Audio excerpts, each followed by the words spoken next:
పైకి లీటర్లా కనిపించే ప్రతి ఆయిల్ ప్యాకెట్ లీటర్ కాకపోవచ్చు, కానీ ఫ్రీడమ్ ఆయిల్ ప్యాకెట్లో మాత్రం ఖచ్చితంగా లీటర్ నూనె ఉంటుంది. మన హాస్పిటల్ చాలా ఒక గొప్ప మెడిసిన్ని, లేకపోతే దాన్ని ఏమనాలో మరి ప్రొసీజర్ అనాలో, డయాబెటిక్ పేషెంట్స్ కోసం కనిపెట్టారు. అది త్వరలోనే పేషెంట్స్ గనక అందుబాటులోకి వస్తే వాళ్ళందరూ డయాబెటిక్లు అందరూ కూడా మనలాగే మంచిగా అయిపోతారు, మామూలు పర్సన్స్ లాగా అని చెప్పేసి. బట్ ఆ రీసెర్చ్ మధ్యలో ఆగిపోయిందా, లేకపోతే పేషెంట్స్ వరకు రావడానికి ఇంకా టైం ఉందా సార్? ఎప్పుడు వస్తుంది అసలు? అంటే ఇది చాలా పెద్ద స్టోరీ ఏమని చెప్పాలంటే షార్ట్గా, డయాబెటీస్ అనేది 3 రకాలు ఉంటాయి అన్నమాట. Okay. Type 1, type 2, type 3. Type 1 అంటే జనరల్గా చిన్న పిల్లల్లో వస్తుంది, బాడీలో ఇన్సులిన్ సెల్స్ తగ్గిపోయి వస్తుంది అన్నమాట. Type 1 to age of 15 years we're seeing type 1. Type 2 అంటే ఓల్డర్ ఏజ్ గ్రూప్ వస్తుంది, వాళ్ళలో ఇన్సులిన్ మామూలుగా ఉంటుంది కానీ ఇన్సులిన్ రెసిస్టెన్స్ వస్తుంది, అంటే బాడీలో ఇన్సులిన్ ఉన్నా కూడా ఇన్సులిన్ ఎఫెక్ట్ రాదు. ఇది టైప్ 2. ఇది కామన్గా మనం చూసేదంటే టైప్ 2. టైప్ 3 అంటే ప్యాంక్రియాస్ చెడిపోయి ఇన్సులిన్ సెల్స్ ఉన్నా కూడా అవి ఇన్సులిన్ బయటకు రాకుండా డిస్ట్రక్షన్ ఆఫ్ ద ప్యాంక్రియాస్ వల్ల వస్తుంది. దిస్ టైప్ 3 అంటారు. So type 1, type 2, type 3. ఇప్పుడు అన్నిటికీ కూడా మెడిసిన్స్ ఇస్తుంటాము, ఇన్సులిన్ ఇస్తుంటాము, కంట్రోల్ సరిగా ఉండకపోవచ్చు అన్నమాట. మేమంటే ఈ ఏరియాలో చాలా ఒక 15 yearsగా మీరు చెప్పిన రీసెర్చ్ చేస్తున్నాము. ప్రాక్టికల్గా బయటకి ఇంకా అంటే సమ్ గవర్నమెంట్ రెగ్యులేషన్స్ వల్ల అది క్లియర్ అయిన తర్వాత వస్తుంది. ఒకటి ఫస్ట్ ఏమంటే టైప్ 1కి ఏం చేస్తున్నామంటే ఐలెట్ సెల్ ట్రాన్స్ప్లాంటేషన్ చేస్తున్నాం. అంటే వేరే వాళ్ళ నుంచి ఆ ఐలెట్ సెల్ తీసుకొని ఆ ఐలెట్ సెల్స్ని టైప్ 1 డయాబెటిక్స్కి ఒక బ్యాగ్ ఉంటుంది, పెరాసైట్ బ్యాగ్, ఆ బ్యాగ్లో పెట్టి జస్ట్ స్కిన్ కింద పెట్టేస్తాం. పెడితే వేరే వాళ్ళు చెల్లి ఐలెట్ సెల్స్ డిస్ట్రాయ్ కాకుండా ఇన్సులిన్ సెక్రెట్ అవుతూ ఉంటుంది అన్నమాట. ఆ బ్యాగ్ ఆల్రెడీ తయారు చేసాము. యాక్చువల్లీ ఇది బిగ్ ప్రాజెక్ట్ ఫ్రమ్ డిబిటి అంటే డిపార్ట్మెంట్ ఆఫ్ బయోటెక్నాలజీ తోటి మేము IIT Indian institute science Bengaluru అని టైప్ చేసి తయారు చేసాము, రెడీ ఉంది. ఇంకా దీనికి యానిమల్ వర్క్ అయిపోయింది, మంకీస్లో we showed that it is very effective. పెద్ద పేపర్ పబ్లిష్ అయింది ఇంటర్నేషనల్ జర్నల్ ఆఫ్ ట్రాన్స్ప్లాంటేషన్లో చేసాం అది. సో ఈ టైప్ 1కి again we require government, because anything you are doing any research చేసి దాన్ని పాజిటివ్గా ఉండాలంటే గవర్నమెంట్ పర్మిషన్ వచ్చిన తర్వాత అది we are going through that process. That is type. Type 2కి ఏమంటే it is not insulin deficiency, insulin resistance. బాడీలో ఇన్సులిన్ రెసిస్టెన్స్ వచ్చి వస్తుంది మాట. అది ఇన్సులిన్ రెసిస్టెన్స్ ఎందుకు వస్తుంది మనకి చాలా తెలియదు. రీసెంట్గా చాలా రీసెర్చ్ వల్ల ఏం తెలిసిందంటే డియోడినం అంటే చిన్న ప్రేగులో ఒక ప్రోటీన్ సెక్రీట్ అవుతుంది. ఆ ప్రోటీన్ సెక్రీషన్ వల్ల that is creating insulin resistance బాడీలో అంతా. సో దానికి ఏం చేస్తామంటే ఎండోస్కోపీ ద్వారా ట్రీట్మెంట్ చేయొచ్చు అన్నమాట. అది ఏం చేసాం, ఫస్ట్ మేము ఏం చేసామంటే అగైన్ ఒక యుఎస్ కంపెనీతో రీసెర్చ్ చేసి వీ ఫౌండ్ ఎ ట్యూబ్. ఆ ట్యూబ్ స్టమక్ నుంచి చిన్న ప్రేగులకి బైపాస్ చేసుకుంటే కిందకి వెళ్ళిపోతుంది. సో ఫుడ్ వెళ్ళి ఆ ఇన్సులిన్ రెసిస్టెంట్ ఫ్యాక్టర్ని స్టిమ్యులేట్ చేయకుండా. మరి ఈ ట్యూబ్ అనేది ఓన్లీ 6 months పెట్టచ్చు, మళ్ళీ తీయాలి. సో అది కాకుండా మోర్ పర్మనెంట్ మెథడ్ ఏమంటే డిఎంఆర్ అని వచ్చింది, అంటే డియోడినల్ మ్యూకోజల్ రీసర్ఫేసింగ్. ఎండోస్కోపీ ద్వారా మేము ఇంటెస్టైన్ చిన్న ప్రేగులకి వెళ్ళి ఆ చిన్న ప్రేగుల్ని లేజర్ ద్వారా కానీ హీట్ ద్వారా కానీ దాన్ని చేంజ్ చేస్తాం. కంప్లీట్ చేంజ్ చేస్తే ఆ insulin resistance factor it won't be secreted and diabetes control అయిపోతుంది. ఇది కూడా టెక్నిక్ కాబట్టి, టెక్నాలజీ కాబట్టి గవర్నమెంట్ పర్మిషన్ అది కూడా వర్క్ జరుగుతుంది. ఇవన్నీ చేసిన తర్వాత what we found is that immediate గా ఇన్సులిన్ కానీ లేకపోతే టాబ్లెట్స్ కానీ కంప్లీట్ గా తగ్గిపోతాయి. వేసుకోవాల్సిన అవసరం ఉండదు. అది థర్డ్ టైప్ 3 చెప్పాక. టైప్ 3కి ఏమంటే ఈ ప్యాంక్రియాస్ చెడిపోయిన వాళ్ళకి ఆ ప్యాంక్రియాటిక్ సెల్స్ తీసి సెపరేట్ చేసి మా దగ్గర రికార్డీ సెల్ సెపరేటర్ ఉంది. అది ఇండియాలో యాక్చువల్లీ ఏషియాలో ఓన్లీ మెషిన్ ఇక్కడ మా దగ్గర రికార్డీ సెల్ సెపరేటర్ ఉంది. ఆ రికార్డీ సెల్ సెపరేటర్ తోటి మేము ఆ స్పెషలైజ్డ్ ఆ ఇన్సులిన్ సెల్స్ని కంప్లీట్ సెపరేట్ చేసి దాన్ని ఒక స్పెషల్ కెథెటర్ ద్వారా లివర్కి ఇస్తాం. ఇస్తే లివర్ ఇవన్నీ టెక్నిక్ చెప్పేవన్నీ కూడా మేము స్టడీ చేసాము. కానీ ఈ లాస్ట్ మాత్రం ఆల్రెడీ పేషెంట్స్ చేసి సక్సెస్ అయింది. మేజర్ పబ్లికేషన్ కూడా వచ్చింది, published in journal where you're treated. అది చేస్తున్నాం ఇప్పుడు ప్రస్తుతం. సో టైప్ 3 చేస్తున్నాము. అది ఎలా చేస్తుంది, గవర్నమెంట్ పర్మిషన్ ఉంది. We went through all the government. But type 3 చాలా తక్కువ మందికి ఉంటుంది. పోయిన వాళ్ళు తక్కువ మంది టైప్ 3 వాళ్ళకి. Now we're very effective doing. మేజర్గా ఉండే type 2, second type 1. Type 1 children లో ఉంటుంది అన్నమాట.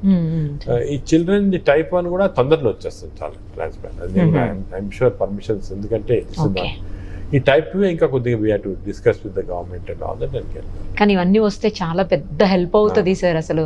అంటే కూడా మెడికల్ రీసెర్చ్ అనేది చాలా స్లో. అంటే కొన్నిసార్లు మీరు వినుంటారు కొన్ని, ఇప్పుడు ఇన్సులిన్ డిస్కవరీ 1910లో వచ్చి 1930లో అసలు బయట, అంటే 20 years పట్టింది బయటకు రావడానికి. అలాగా చాలా డిస్కవరీస్ ఏమంటే 20 years 30 years అంటే ఓపిక ఉండాలంతే. అవును సార్. బట్ మా duty is to do this research and స్లోగా ఒక జనరేషన్ కాకపోయినా సెకండ్ జనరేషన్ కన్నా ఒక నాలెడ్జ్ పైన, knowledge science is built on bricks. ఇప్పుడు నేను ఒక బ్రిక్ వేస్తాను, ఇంకో బ్రిక్ వేస్తాను, అదంతా బిల్డింగ్ తయారు. Building maybe after 10, 15, 20 years, but అప్పటికన్నా వస్తుంది. డయాబెటిక్ కి రోజు కోట్లాది రూపాయలు డ్రగ్స్ అవసరం ఉంటుంది సార్. డ్రగ్స్ కంపెనీస్ నుంచి ఏమన్నా ప్రాబ్లం అవుతుందా సార్ ఇలాంటి రీసెర్చ్ చేసేటప్పుడు? అంటే మీకని కాదు, నార్మల్ గా కూడా కొంతమంది ఎవరో అంటున్నారు. అలాగని కాదు, కాంపిటీషన్ ఉంటుంది, different companies different techniques competition ఉంటుంది.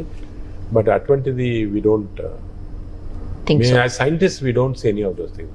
సైంటిస్ట్ గా we do only what is good for science. Sir ఒకటి ఫైనల్ ఒకటి చెప్పండి సార్, ఇప్పుడు కోవిడ్ నుంచి బయటపడిపోయిన తర్వాత పోస్ట్ కోవిడ్ సంబంధించిన చాలా రకాలైనటువంటి జబ్బులు వస్తున్నాయంట. పోస్ట్ కోవిడ్ అంటారు. పోస్ట్ కోవిడ్ అది ఏమేమి వస్తున్నాయి సార్? వాటిని ఎలా తగ్గించుకోవాలి, ఏం చేయాలి? పోస్ట్ కోవిడ్ అనేది లాంగ్ కోవిడ్ అంటారు. ఇది ఒక ఇంట్రెస్టింగ్, ఈ కోవిడ్ ఫస్ట్లో వచ్చినప్పుడు ఒక జాపనీస్ సైంటిస్ట్ ఇషావో అని, హీ హెస్ ఫౌండ్ దట్ బాడీలో కోవిడ్ వచ్చిన వాళ్ళకి 83 ఆటో ఇమ్యూన్ యాంటీబాడీ, అంటే మన బాడీ అగేన్స్ట్గా యాంటీబాడీస్ 83 డిఫరెంట్ టైప్స్ వస్తాయి.